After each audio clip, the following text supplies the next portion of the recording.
Have you ever stopped to think about what makes a really great lesson work? Not just okay, but really effective. Well, today, we're going to do just that. We're going to go under the hood of a super simple language lesson, take it apart piece by piece, and see what makes it tick.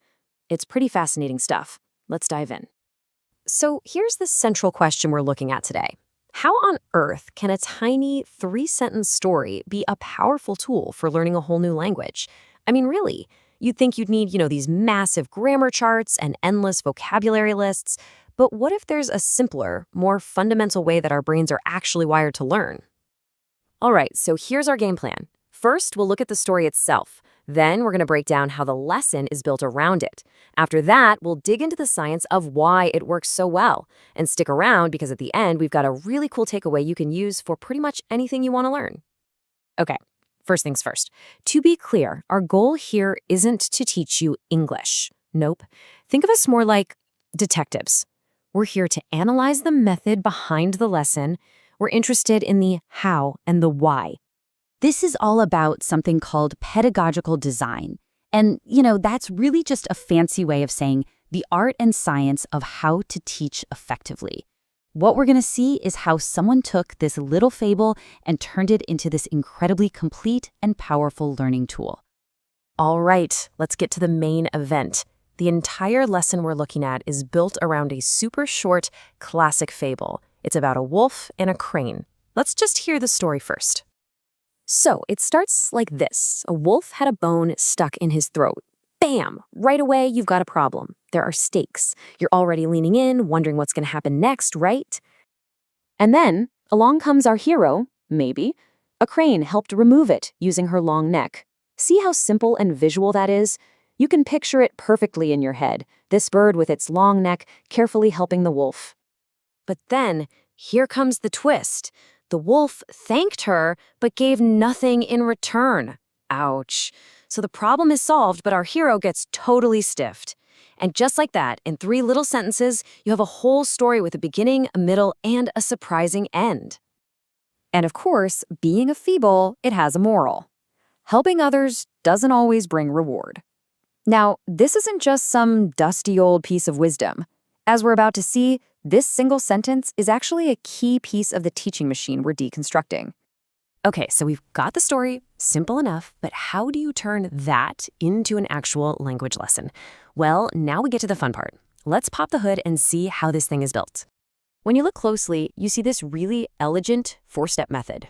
First, you tell the story. Second, you pull out the key words. Third, you package up the moral. And fourth, you repeat and reinforce it all. It seems simple, but trust me, it's incredibly deliberate. Now this next part, step 2, is where things get really clever. The lesson doesn't just give you a random list of vocabulary to memorize. No, it very carefully picks 10, just 10, crucial words that are pulled directly from that story. And here they are: wolf, crane, bone, throat. Every single one of these words has a job to do in the story. They aren't abstract ideas floating in space. They're tangible, concrete things you can visualize. This is what we mean by context. The story gives every word a home. And check out how simple the definitions are. For crane, it's just a long-necked bird. That's it. It's exactly what you need to know to understand its role in the story. No extra fluff, no complicated explanations.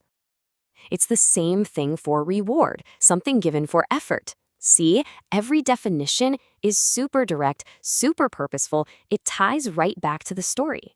This is so important because it means the learner isn't wasting any mental energy trying to figure out complicated definitions. Okay, on to step 3, which is about the moral. That sentence, helping others doesn't always bring reward, is doing double duty. It's not just the big idea of the story. It's also a complete grammatically correct sentence that's super easy to remember. It's like a mini grammar lesson cleverly disguised as a piece of wisdom. So smart. And the final piece of the puzzle, step 4, is all about reinforcement. You got to make it stick, right? So at the very end of the lesson, it just runs through those 10 words one more time and then repeats the moral. That repetition is absolutely crucial. It's what helps move all this new info from your short-term memory into your long-term memory. So we've seen what the lesson is and how it's built, but the biggest question is, why does this actually work so well?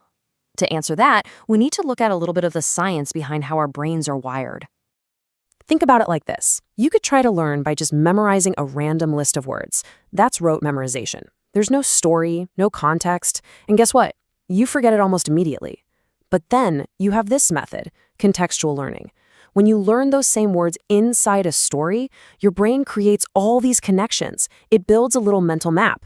And the result? You remember it so much better. So let's just boil it down to the core principles. Why does this work? First, the story acts like an anchor for your memory. It gives the words a place to live. Second, you get a little bit of an emotional connection. I mean, come on, you feel a little bad for the crane, right? Third, because it's so simple, it lowers what we call cognitive load. It just doesn't feel hard. And finally, repeating a story is way more interesting than repeating a list. It makes repetition engaging instead of a total chore. Okay, so this brings us to the big takeaway. What can we learn from this tiny little lesson that we can apply to, well, pretty much everything else we want to learn? Here it is. If you remember just one thing from all this, make it this. Our brains are wired for stories. They are not wired for spreadsheets. We're built to remember narratives, characters, problems, and solutions, not just random, isolated facts. Stories are the glue that makes information stick. And so I'll leave you with this question to think about. No matter what you're trying to learn, a new language, a complicated idea, work, anything, what if the real secret isn't about cramming in more data and more facts? What if the secret to learning anything is just finding a better story?